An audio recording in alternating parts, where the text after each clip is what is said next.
여러분이 정상적이지 않다고 생각한 적 있나요? 다른 사람은 다 잘하는데 나만 못한다는 생각이 들 때가 있나요? 자신의 단점을 비난하는 행동은 아주 쉽죠.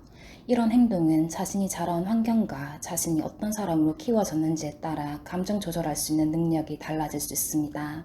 여러분 인생에 걸쳐 배운 교육들은 여러분 삶에 생각보다 큰 영향을 끼칩니다. 부모님, 형제 자매와 나의 가족 관계 속에서 내가 어떤 취급을 받았는지를 돌아보면 지금까지 내가 몰랐던 취약한 부분이 있었을 수도 있습니다.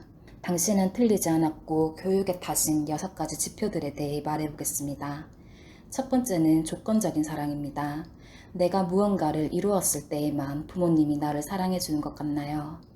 부모님이 선호하는 상황에서만 나를 사랑해주고 무언가 안 좋은 일이 생기는 순간 모든 실망감으로 나를 대하는 부모가 있습니다. 누군가 조건적으로 사랑을 준다는 것은 사랑의 조건, 제한, 규칙을 둔다는 것입니다. 그리고 그런 조건들이 맞춰지지 않는다면 부모가 언어폭력이나 무언의 벌을 줄 수 있습니다. 극단적인 경우에는 신체적 폭행으로 이어질 수 있죠. 이런 환경에서 자란 사람은 사랑은 돈처럼 버는 것이라 생각하게 되고 다른 사람의 사랑을 벌기 위해 광대가 되거나 이를 더 이용하려고 합니다. 부모님의 조건적인 사랑이 사랑에 대한 잘못된 생각을 키웁니다. 진정한 사랑에는 조건이 없습니다. 사랑을 받기 위해 무언가를 할 필요도 없다는 사실을 잊지 말아주세요. 두 번째는 죄책감입니다. 여러분의 부모님들은 네가 조금만 더 신경을 썼었더라면 이나 내가 너를 위해 해준 게 얼만데 이것밖에 안 돼 같은 말을 종종 하시나요? 부모들은 자녀들에게 부모의 사랑에 보답해야 한다는 잘못된 생각을 심어 자녀들에게 죄책감을 심어주는 경우가 있습니다. 그렇게 되면 힘 있는 사람만 호의를 베풀 수 있고 나는 가족을 포함해 다른 사람에게 큰 짐이라는 생각을 가지게 됩니다.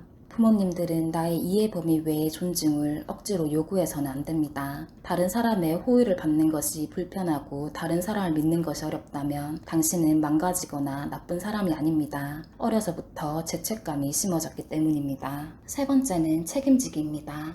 부모님과 말싸움을 하고 난 후 부모님이 진중하게 사과를 하거나 여러분에게 한 행동에 대한 책임감을 보여주나요? 어떤 부모들은 자녀들에게 자신의 잘못을 인정하는 것을 어려워합니다. 부모님이 좋든 나쁘든 상관없이 자랄 때 가장 많이 보고 크는 만큼 그들은 성장기에 중요한 본보기입니다. 만약 그들이 자신의 잘못을 인정하는 모습을 보여주지 않는다면 당신 또한 이런 모습은 힘을 가진 사람들의 당연한 행동이라고 생각할 수 있습니다. 권력을 가진다는 것은 행동에 대한 책임을 질 필요가 없다는 인식을 가지게 된다는 것이죠. 이런 생각으로 인해 당신 또한 잘못을 인정하는 것을 어려워하게 되고 말과 행동에 대한 책임을 지지 않고 오만해질 수 있습니다. 네 번째는 비교하기입니다. 어렸을 적에 부모님이 너는 옆집 누구처럼 혹은 이 나이에 네 형, 오빠는 이 정도는 충분히 했어 같은 비교하는 문장을 사용하셨나요? 부모들의 역할은 자녀들을 조건 없이 사랑해주고 지지해주는 것입니다.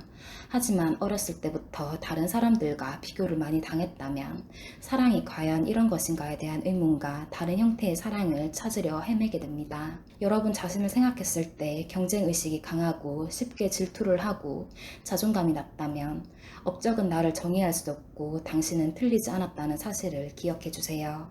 다섯 번째는 잘못으로 인한 불안정입니다. 부모님이 나를 비판할 때 그들 자신을 설명하는 것 같다는 생각이 든 적 있나요? 부모님들이 자기 자신이 싫어하는 모습들을 당신에게 투영하는 것 같나요? 이런 행동은 아이들 또한 자신의 결점을 마주하지 않고 피하려는 행동을 하는 결과를 가져옵니다.